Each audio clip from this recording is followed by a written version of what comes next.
When my dad was a wildland firefighter, a coworker warned him one time about a dead tree that had honeybees flying in and out of it.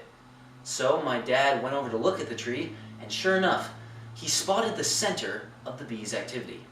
6 months later, he and his older brother decided to make a raid on the bee tree. Though my dad knew little about bees, he and my uncle started cutting sections out of the dead tree's trunk, and on their third try, they struck gold. They ended up getting nearly 4 gallons of wild honey on that expedition. In this speech, I'm going to inform you on the amazing and interesting world of honeybees. Whether it be the food that we purchase that is produced through pollination, the individual benefits of beeswax, or tasty honey, we all reap the benefits that honeybees produce. With the reasons I will share in this speech, I want to show you how much bees affect our day-to-day lives. My family has been involved in beekeeping for close to 20 years. During my years, I have helped harvest honey and have assisted in hive duties. For this speech, I have also conducted research. In my first point, I will tell you some general information about the honeybee. In my second point, I will focus on the benefits that the bees give us. And finally, I will show how honeybees can help people be self-sufficient. The honeybee, or the individual species known as Apis mellifera, looks like this. There's the head, the thorax, and the abdomen. The head contains not only the eyes and brain of the bee, but also the proboscis. This long tubular tongue is what the bee uses for the intake of nectar, which is the base for honey. The thorax of the bee houses the bee's wing muscles, which power the flight of the bee. Though bees are very small, they can fly up to 2 miles away from the hive to find nectar. The final section of the bee is the abdomen. This is where the nectar is stored and also where the stinger is located. Before I move on, I want to briefly describe the structure of the beehive. According to the Mid-Atlantic Apiculture Research and Extension Consortium, quote, "A honeybee colony typically consists of 3 kinds of adult bees: workers, drones, and a queen. Several thousand worker bees cooperate in nest building, food collection, and brood rearing. But surviving and reproducing takes the combined effort of the entire colony. Individual bees, workers, drones, and queens cannot survive without the support of the colony." Unquote. Though the inside of a beehive looks chaotic and unorganized to us, to the bees, each worker has a task that contributes to make the hive a more efficient and capable environment. Now that I have given the background on the honeybee, I'm now going to show you the many benefits that bees give us.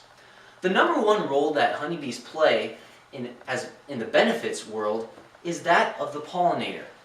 When bees fly from a flower to a blossom to find nectar, they also inadvertently collect pollen. Pollination and transfer it from flower to flower. Pollination is vital to our economy and our nation's food supply.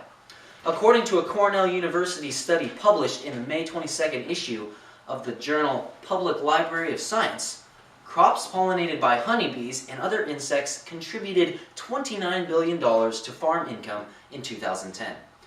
No other insect group comes even close to the job that honeybees do, not only for our nation, but also for the world.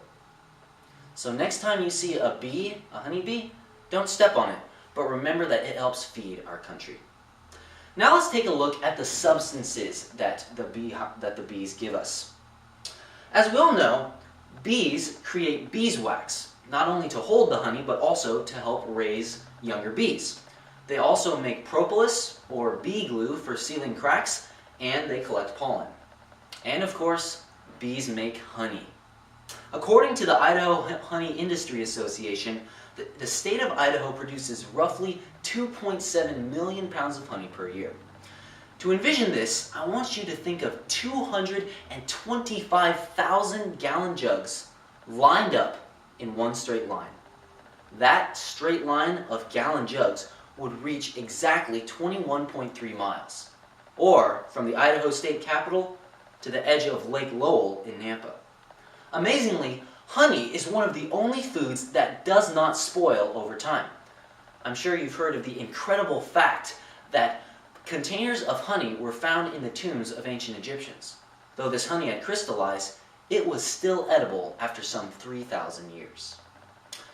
Now let's look at the personal benefits that bees give us. For thousands of years, the products that bees have made have helped the human body in a variety of ways. Honey is well known as a soothing agent for both common colds and sore throats. It can even be used as an antiseptic because bacteria cannot survive in pure honey. Due to its flexibility in many forms, beeswax is a key ingredient in many personal and cosmetic items, such as chapstick, sunscreen, soaps, lotions, and makeup. For those of you wondering, beeswax is edible, but it has no nutritional value. The pollen that bees collect can be harvested and also consumed in small amounts. In fact, people hold that pollen can help your general health because of the natural protein found in it and its ability to help fight allergies. Now that I've shown you some of the benefits that bees give us, I want to, in my final point, I want to show you one more aspect that I believe bees can help in accomplishing, and that is self-sufficiency. One way that you can generate outside income through beekeeping is by renting your hives out to farmers and orchardists. According to Tim Smith, a hive consultant out of Massachusetts, quote, almond growers in California are currently paying $175 to $200 for a strong hive of bees, unquote.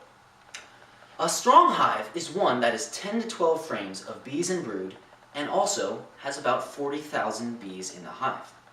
Due to many hive diseases today, the business of renting your hives out for pollination can be very lucrative. Another way that you can generate outside income is by selling raw honey. The market for honey these days is quite high, especially for the homemade kind that has its own unique flavor.